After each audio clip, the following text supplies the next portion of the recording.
Hola, bienvenido a este minicurso, los 10 secretos para emprender con éxito. Van a ser 8 días, ¿no? Y estos 8 días que voy a compartir contigo, quiero transmitirte aquellas cosas que considero que te van a ayudar a conseguir aquel objetivo que quieres en cuanto a emprender, ¿no? Lecciones que he aprendido a lo largo de todos estos años, a base de cosas que me han funcionado y otras que no. Pero yo tenía claro que desde que prácticamente que tengo uso de razón que quería emprender, ¿no? Siempre decía, yo no quiero tener jefes, ¿no? Pero cuando analizaba todo eso es por algo que hay detrás, no es por el mero hecho de no tener jefes. Y tenía claro que algún día montaría mi propia empresa. Lo que no sabía era cuándo, ¿no?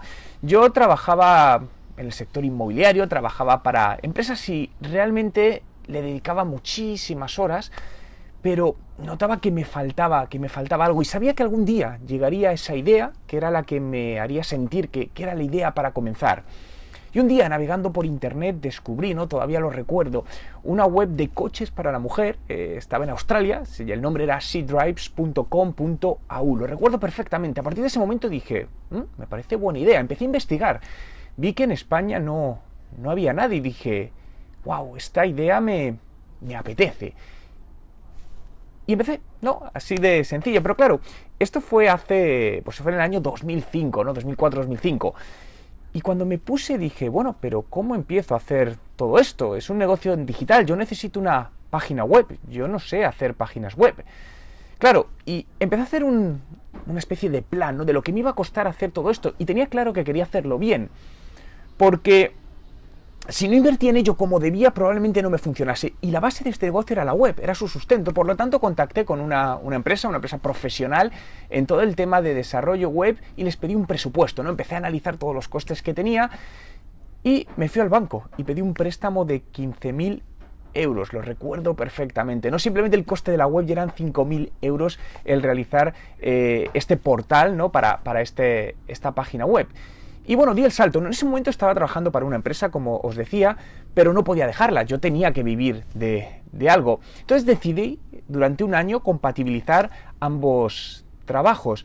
La realidad es que en la empresa en la que estaba no comenté nada, ¿no? Porque, claro, si lo comentaba probablemente me podía generar algún tipo de problema o me podían querer echar. Entonces dije, bueno, voy a apostar. ¿Y qué hacía?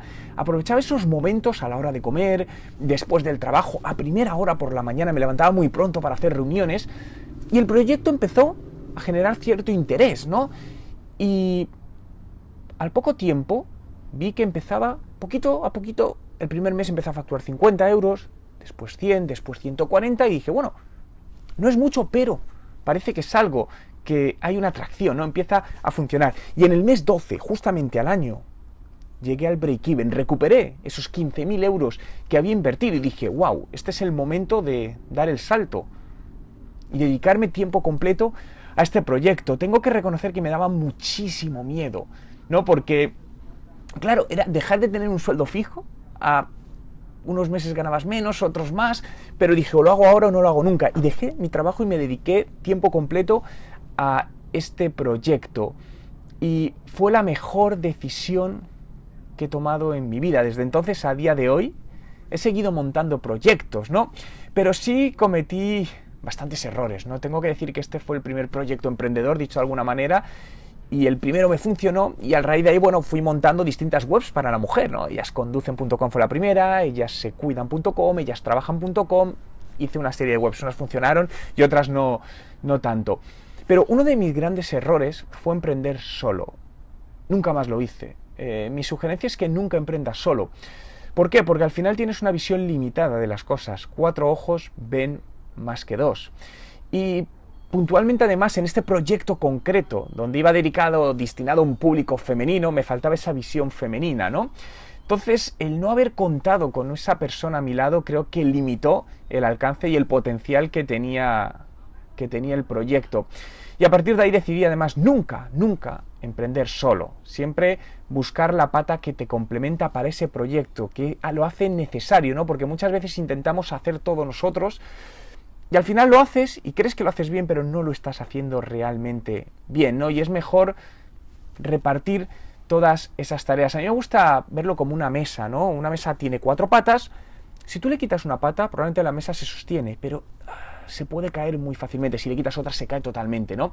Por lo tanto, descubre qué patas necesita tu negocio para alcanzar lo más rápidamente posible tus objetivos, esa atracción. Insisto, la velocidad es una parte fundamental y muchas veces hay proyectos buenos con gente detrás muy buena, pero no consiguen alcanzar una velocidad, una atracción inicial que es la que te asegura, a lo mejor son 3, 4, 6 meses, donde ves que empiezas a crecer poquito a poco, no hay problema, pero hay un crecimiento, entonces a partir de ahí ya puedes hacer previsiones y escalar. Esta es mi experiencia, ¿no? Mi primera experiencia emprendedora. Siempre me gusta o quería compartirla contigo porque por lo menos, bueno, pues ciertos errores que cometí en su momento, pues que no te pasen a ti.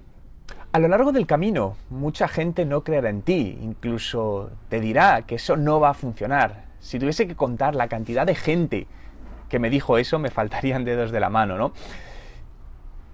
No hagas caso a nadie. Yo creo que si tú estás realmente convencido, pregunta a tu interior, ¿no? Esta vocecita que todos tenemos que te dice, hazla caso, ¿no? Esa intuición, que ese proyecto, eso debe ser el camino por el que debes empezar hacia tu vida emprendedora, ¿no? A canalizar esa energía emprendedora que todos tenemos dentro. O sea, es que solo hay que canalizarla hacia ese objetivo que realmente quieres. Vete adelante, siempre. Incluso gente alrededor tuyo, gente muy cercana, con todo su cariño, te puede decir, no lo hagas, pero simplemente es por el miedo, ¿no? Esa educación que nos han dado a ser muy precavidos, que al final lo que nos hace es no conseguir cosas por ese miedo, ¿no? Miedo a saltar, miedo a salir de esa zona en la que nos sentimos a gusto. Por lo que, vete adelante, sin miedo. Piensa que es mayor el coste de oportunidad de no hacer algo que el de hacer algo. Y valora, ¿qué pasa si no haces algo? Siempre digo, y creo que es una buena filosofía, más vale arrepentirse de haber hecho algo que de no haberlo hecho. Nos vemos mañana en la próxima sesión.